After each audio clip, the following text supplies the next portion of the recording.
آج اس بات کی ضرورت ہے ہم دین کو پڑھیں، دین کو سمجھیں، دین کو سیکھیں تاکہ اپنی زندگی شریعت کے مطابق گزار سکیں۔ اور یہ ایسا گناہ ہے زنا، اللہ اکبر، کہ قرآن مجید میں اس کے لیے فرمایا خالدین وَيَخْلُدْ فِيهِ مُحَانَا، خالدین فیہا کا لفظ آیا تو مفسرین نے اس پر نقطہ لکھا کہ کافر ہمیشہ ہمیشہ جہنم میں رہیں گے، مومن مسلمان خطا کار کے لیے خالدین کا لفظ؟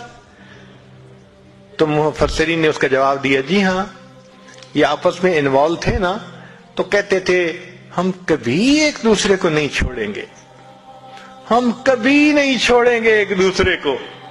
یہ جو وعدے کرتے تھے ہم کبھی ایک دوسرے کو نہیں چھوڑیں گے، ہمیشہ ساتھ رہیں گے، اللہ فرماتے ہیں میں بھی تمہیں پھر ہمیشہ ہمیشہ کا عذاب دوں گا۔ ایک حدیث پاک میں ہے قیامت کے دن اللہ تعالیٰ کے سامنے بوڑھا زانی آئے گا، اللہ تعالیٰ اس کے چہرے کی طرف نہیں دیکھیں گے۔ ایک روایت میں ہے قیامت کے دن بے پردہ جو ننگے سر پھرنے والی عورت ہوگی وہ اللہ کے سامنے کھڑی کی جائے گی، اللہ تعالیٰ اس کی طرف نہیں دیکھیں گے۔ یہ وہ گناہ ہے کہ اللہ تعالیٰ کی رحمت کی نظر ہی قیامت کے دن نہیں پڑے گی۔ آج اس سے بچنے کی ضرورت ہے۔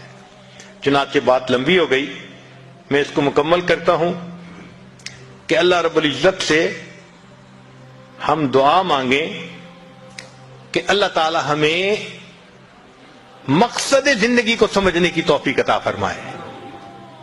اب ساری بات کا لب لباب، ایک بزرگ کی بات بہت اچھی یاد کیجئے، فرماتے تھے کہ اے دوست تو اللہ کی اتنی عبادت کر جتنا کہ تو اس کا محتاج ہے۔ ہم اللہ کے کتنے محتاج ہیں؟ ہر کام میں محتاج ہیں۔